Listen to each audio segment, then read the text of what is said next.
Hello friends, आज के इस वीडियो में मैं बताऊंगी कि अगर आपने प्रीलिम्स 2021 का फॉर्म भरा है तो अब से लेकर प्रीलिम्स की डेट तक आपको क्या एक्सपेक्ट करना चाहिए, किस तरह से चीज़ें होंगी और एग्जाम के दिन आपको क्या क्या करना चाहिए, क्या क्या नहीं करना चाहिए ताकि आपकी परफॉर्मेंस बेस्ट रहे।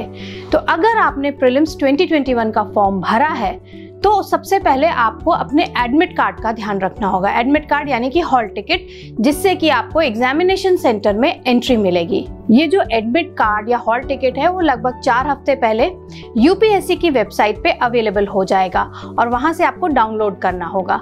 आप डाउनलोड करके इसका प्रिंट जरूर निकालिए, क्योंकि एग्जाम में एंट्री के लिए, एग्जामिनेशन हॉल के अंदर जाने के लिए आपको एक physical copy of admit card या हॉल टिकट चाहिए होगी।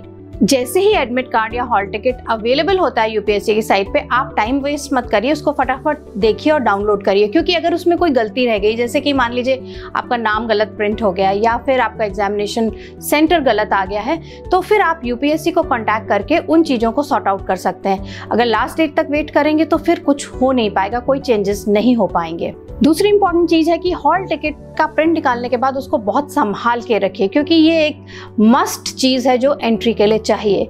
मान लो किसी वजह से आपका एडमिट कार्ड खो गया है तो आप वेबसाइट पे जाके जहां आपने डाउनलोड किया हुआ है उसको दोबारा प्रिंट करिए। अगर ऐसा नहीं हो पाता है तो यूपीएससी को तुरंत कांटेक्ट करिए, लेकिन हर हालत में एडमिट कार्ड आपके पास रेडी होना चाहिए। अब आप एडमिट कार्ड को ध्यान से देखेंगे तो उसमें एक सेंटर मेंशन होता है, यानी कि आप कहाँ से एग्जाम देंगे। ये सेंटर उन लिस्ट में से होता है जो आपने ऑप्ट किए होंगे कि मैं इन सेंटर से एग्जाम दे सकते हूँ। अब आप सेंटर को देखने के बाद कि कौन सा सेंटर आपको अलॉट हुआ है, आप फिजिकली उस सेंटर पर जाइए जरूर, उसको देख कर आइए। आपके घर से कितनी दूर है, कितना टाइम लगता है। मान लो कि सेंटर घर से काफ़ी दूर है तो भी आप उसको देख कर आइए, ये मेरी सलाह है, क्योंकि आपको पता होना चाहिए कि मुझे सेंटर तक पहुंचने में कितना टाइम लगेगा, किस तरीके से जाना होगा, अपनी गाड़ी से जाएंगे या पब्लिक ट्रांसपोर्ट से जाएंगे, हर चीज़ का आइडिया आपको होना चाहिए। और एग्ज़ाम वीकेंड पर होता है तो पता करिए कि पब्लिक ट्रांसपोर्ट कभी ऐसा तो नहीं कि वीकेंड पे कम चलता है या उसके टाइमिंग्स क्या हैं। तो एडमिट कार्ड और आईडी कार्ड के अलावा ब्लैक बॉल पॉइंट पेन्स होने चाहिए, इरेजर्स, पेंसिल्स होनी चाहिए। इसके अलावा आज के दिन मास्क ले जाना बहुत ज़रूरी है और मेरी पर्सनल ओपिनियन ये है कि आप 1 से ज़्यादा मास्क ले जाइए, क्योंकि अगर आपको स्वेटिंग होती है, आपको मास्क में अनकंफर्टेबल होता है, आप चेंज कर सकते हैं। दूसरी चीज़ जो ले जाना ज़रूरी है, हैंड सैनिटाइज़र अपना खुद का ले जाना ज़रूरी है और उसको आप ट्रांसपेरेंट बॉटल में ले जा सकते हैं।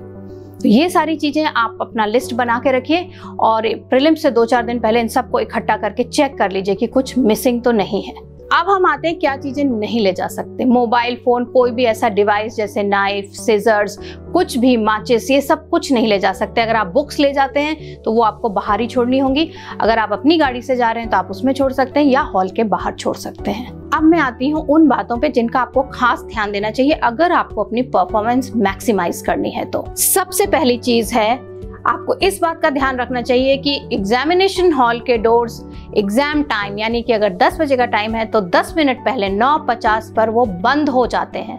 उसके बाद आपको एंट्री नहीं मिलेगी। तो अपने आप को इस तरह टाइम करिए कि आप एग्जामिनेशन सेंटर तक कम से कम 40 मिनट पहले एग्जाम के पहुंच जाएं, क्योंकि आपको अपने डॉक्यूमेंट्स दिखाने होंगे, एंट्री गेन करनी होगी, टाइम चाहिए होता है, भीड़ भी होती है।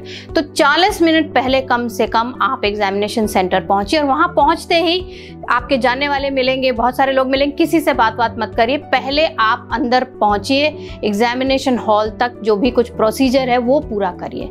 ये मत सोचिए कि अभी तो 40 मिनट है, 5 मिनट बात कर लेते हैं। उससे मैंने बहुत सारे कैंडिडेट्स का देखा है, एकदम से भागा दौड़ी हो जाती है, कैसे तैसे अंदर घुसते हैं, सारा माइंडसेट बिगड़ जाता है एग्जाम देने का। उस चक्कर में मत पड़िए, हर चीज को टाइम से पहले कर लीजिए। दूसरी खास चीज का ध्यान ये दीजिए कि जो सेंटर आपको अलॉट हुआ है उसके अलावा अगर आप कहीं से भी एग्जाम लिखेंगे तो आपका एग्जाम वैलिड नहीं माना जाएगा। किसी भी सर्कमस्टांस में किसी और सेंटर से एग्जाम मत दीजिए जब तक कि यूपीएससी ने इन राइटिंग आपको ये परमिशन ना दे दी हो। अब एग्जामिनेशन हॉल तक आपकी एंट्री होगी, उसके बाद आपको क्या एक्सपेक्ट करना चाहिए।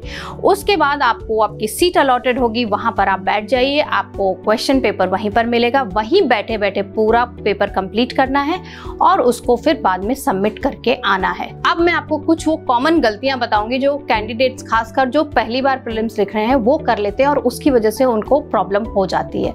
तो सबसे पहली गलती यह है कि किसी की भी बात जो कोई बता रहा है कि मैं 4 बार दे चुका हूं, ऐसे नहीं ऐसे होता है, एडमिट कार्ड के साथ आईडी की जरूरत नहीं, वो मत सुनिए। जो यूपीएससी की साइट पर लिखा गया है वही सच है, वही बात मानने वाली है, चाहे कोई कुछ भी कहे। इस चीज को दिमाग में बैठा लो। यूपीएससी की साइट को फॉलो करना और किसी की कोई बात इन चीज़ों से रिलेटेड नहीं माननी है कि कैसे आपको एंट्री मिलेगी, कहाँ आपका सेंटर होगा। इस चीज़ को कहीं से नहीं और सुनना है। दूसरी बात है कि जो भी कुछ इंस्ट्रक्शंस दिए गए उनको टू द लेटर, मतलब कि पूरा का पूरा फॉलो करना है। बिल्कुल भी इसमें हम कॉम्प्रोमाइज या इसको लाइटली नहीं ले सकते हैं। जो चीज़ें बताई गई हैं वो सब लेकर जाइए। अगर आपको लगता है कि मेरे केस में आईडी कार्ड की जरूरत नहीं है, फिर भी लेकर जाइए, क्योंकि आप एक बार एग्जामिनेशन सेंटर पहुंच गए और वहां पर जो भी कोई चेकिंग कर रहा है, अगर उसने एक डिसीजन ले लिया कि आपको एंट्री नहीं दी जाएगी, तो उस वक्त आप कुछ भी नहीं कर पाएंगे। इस बात के लिए आप बिल्कुल श्योर रहिए कि उस मोमेंट पर आप कुछ नहीं कर पाएंगे। आपका अटेम्प्ट, आपका ईयर बेकार हो जाएगा। तीसरी बात, कोई भी ऐसी चीज ले जाने की कोशिश नहीं करिए जो प्रोहिबिटेड है, क्योंकि अगर ऐसा करते हुए आपको पकड़ा गया तो आप हमेशा के लिए एग्जाम देने से बाहर हो सकते हैं। इसलिए बिल्कुल मिनिमम वही चीजें अपने साथ लेकर जाइए जो कि परमिटेड हैं। अगली बात है, अपना टाइम मैनेजमेंट प्रॉपर रखिए। चाहे कुछ भी हो जाए, टाइम से पहुंचिए, क्योंकि अगर आप 2 मिनट भी लेट हो गए, एग्जामिनेशन हॉल के डोर्स बंद हो गए, जो कि 10 मिनट पहले बंद हो जाते हैं एग्जाम से, आपको छूट नहीं मिलेगी। चाहे आपकी रीजन जो है, जो भी कारण है, वो बहुत ज़्यादा जेन्युइन हो, तब भी वहाँ पर आपको छूट नहीं मिलेगी। तो अपना टाइम मैनेजमेंट बहुत ज़्यादा इम्पॉर्टेंट है, इसको बिल्कुल भी लाइटली मत लीजिए। और सबसे लास्ट और इम्पॉर्टेंट बात है कि उस दिन हर चीज़ को ऐसे मैनेज करिए कि आप स्ट्रेस फ्री रहें। आप अपने डॉक्यूमेंट्स, टाइम मैनेजमेंट को ऐसा रखिए कि लास्ट मिनट कोई हैसल नहीं हो, क्योंकि मैंने बहुत सारे कैंडिडेट्स को देखा जो बहुत वेल प्रिपेयर्ड थे और अक्सर 60-70% मार्क्स उनके मॉक टेस्ट में आते थे, लेकिन वहाँ पर उस दिन कुछ ना कुछ ऐसा हैसल हो गया, उनका माइंड इतना डिस्टर्ब हो गया कि वो 30-40% के ऊपर नहीं स्कोर कर पाए। तो माइंडसेट बहुत इंपॉर्टेंट है, इसको आप प्रिजर्व करके रखिए। एग्जामिनेशन के दिन सब कुछ पहले से पता है, इसलिए पूरी तैयारी से जाओ, एकदम फ्री माइंड से एग्जाम दो और आपका डेफिनेटली सिलेक्शन हो जाएगा। मैं हूं Anupama Chandra, ex civil services officer. मैं लाती हूं यूपीएससी से रिलेटेड यूजफुल इंफॉर्मेशन और मोटिवेशन। मेरे चैनल को लाइक और सब्सक्राइब जरूर करिए। Bye bye.